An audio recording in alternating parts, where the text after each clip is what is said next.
Hello' বন্ধুসকল, মই আপোনালোকৰ কাৰণে এটা বিগ আপডেট লৈ আহিছোঁ। ৰিচেণ্টলি এটা এডভাৰটাইজমেণ্ট ওলাইছিলে, যিটো ডিপাৰ্টমেণ্ট অফ ট্ৰান্সপৰ্টৰ আছিলে, এনফৰ্চমেণ্ট ইনস্পেক্টৰ APSCৰ আণ্ডাৰত। সেই ৰিক্ৰুটমেণ্টটোত ৰিচেণ্টলি কিবা অলপমান চেঞ্জ কৰিছে। তো বলক সেইখিনি কি আলোচনা কৰোঁ। তো আজি 10 তাৰিখে এখন APSCয়ে নটিচ এটা জাৰি কৰিছে। সেইখন মতে যোৱা যিটো ৰিক্ৰুটমেণ্ট ওলাইছিলে, তাত যিটো এডুকেশ্যনেল কোৱালিফিকেশ্যন আছিলে, তাত কিছু চেঞ্জ কৰা হ'ল। এতিয়া যিকোনো ৰিকগনাইজ ডিগ্ৰী হোল্ডাৰে এইটো পোষ্টত এপ্লাই কৰিব পাৰিব। আগতে যিটো নৰ্মেল BA BSc BCom এহে কৰিব পাৰিছিলে, এতিয়া যিকোনো ৰিকগনাইজ যদি ডিগ্ৰী হয় আপুনি এপ্লাই কৰিব পাৰিব। তাৰোপৰি এই ৰিক্ৰুটমেণ্টৰ যিটো লাষ্ট ডেট আছিলে, সেই লাষ্ট ডেটটো এতিয়া এক্সটেণ্ড কৰি দিয়া হৈছে 20 ছেপ্টেম্বৰলৈকে।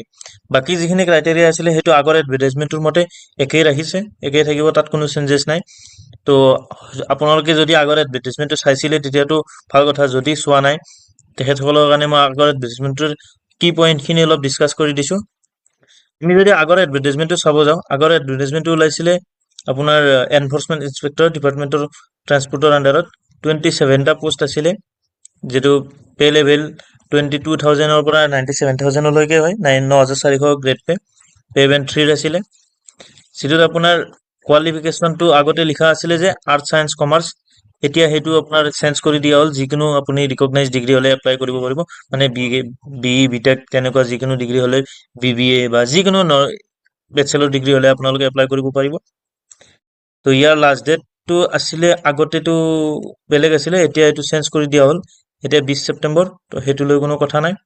তো ইয়াৰ এজ লিমিটটো যদি চাওঁ, এজ লিমিট আছে 21 বছৰৰ পৰা 38 বছৰলৈকে। এইটোত কোনো চেঞ্জেছ হোৱা নাই, সেইটো আগৰটোৱে আছে। আপোনালোকৰ 13 ছেপ্টেম্বৰৰ পৰা 13 আগষ্টৰ পৰা ইয়াৰ অনলাইন এপ্লিকেশ্যন চলি আছে। 13 তাৰিখ লাষ্ট ডেট আছিলে, এতিয়া 20 তাৰিখ কৰি দিয়া হ'ল। এপ্লিকেশ্যন ফিজটো জেনেৰেলৰ কাৰণে 297, SC STৰ কাৰণে 197 আৰু PPLৰ কাৰণে 47। ইয়াৰ অনলাইন এপ্লিকেশ্যন সেই একেই, APSCৰ যিটো ৱেবছাইট আছে, ৱেবছাইটত গৈ কিনে আপোনালোকে এপ্লাই কৰিব লাগিব।